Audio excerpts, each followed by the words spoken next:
'cause I'm my own worst enemy. Only if I let it be.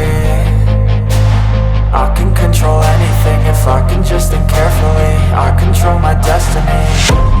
Deep up in my mind I manifest. Alright, ladies and gentlemen, yesterday wasn't as productive as I was hoping. Most of my time was taken up with just doing the rebuilding the front calipers, then stripping and painting them, redoing the caps, kind of to the gold accents, which matches the nice and controls, as well as the rear sprocket. So I was able to get those redone, and was able to get the mounts completed, powder coated, so I could get the headlight on. And also, yeah, I got the oil cooler temporary. It's mounted like it would be permanently, but I had to assemble the kit, because you do have to drill a couple holes. But I wanted all the parts in the kit to be black, because they were just plain aluminum. They weren't treated or anodized or anything. So I prepped those and powder coated them in the black, and then I got them mounted. So you can see the actual oil coolers in place. You know, I got to take it back down, because I'm going to go ahead and probably start on the exhaust headers, because I need to modify the headers to put my O2 sensor bungs in there, so I'm able to properly tune the carburetors with my O2 meter. So anyways, we'll update some more. This is where we're at so far. Maybe next time we have it turned on, I'll show you what it looks like with the headers in place. See ya. Hey everybody, another very limited productive day. I did get a couple things done. I did get the headers temporarily fitted in.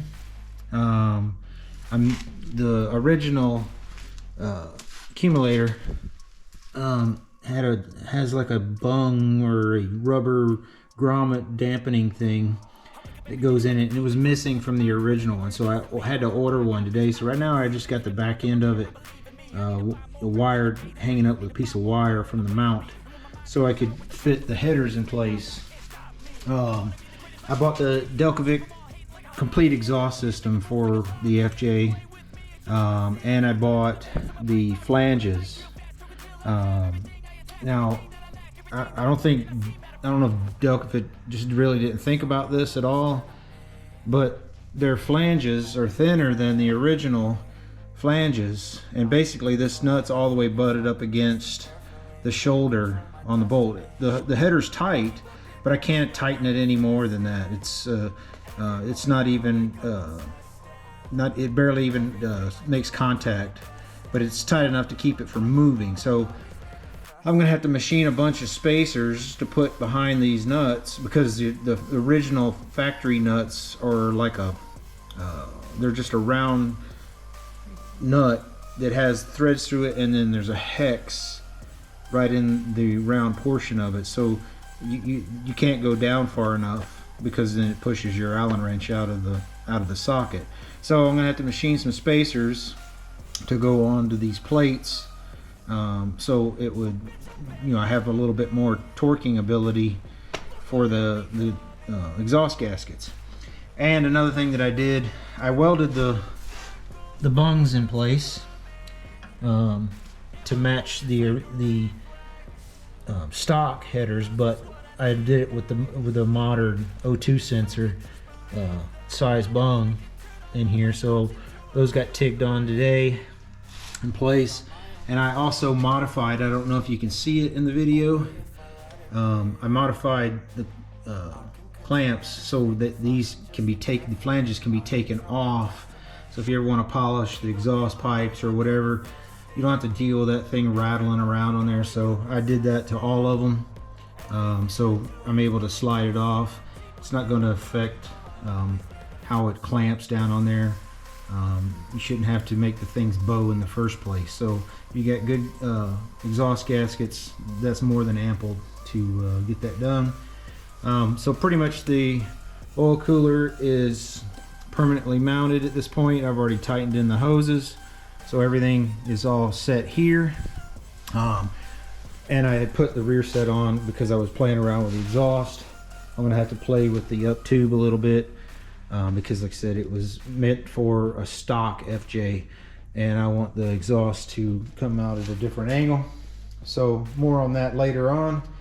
But my Barnett clutch plate came in, and I figured I'd give you a show. I haven't put it in yet. Hold on a minute. Do this 2 hands, and voila. So this is, I'll show you what the original one looks like. Looks like that.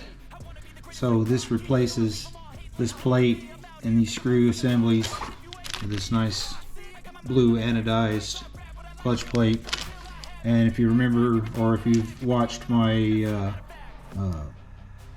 clear clutch cover review I did, or the IWT stuff, the cover that I got that goes right here, it's got a Yamaha logo in it, and it's anodized blue like that. So it'll be nice.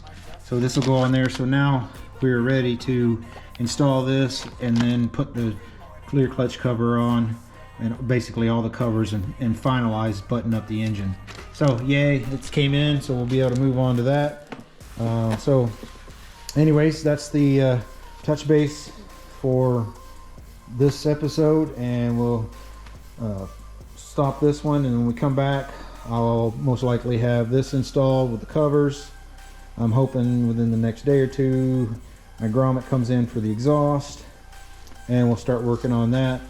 But all in all, she's coming together really nice, and I'm happy so far. So please like and subscribe. Keep following up with the build as it goes. See ya.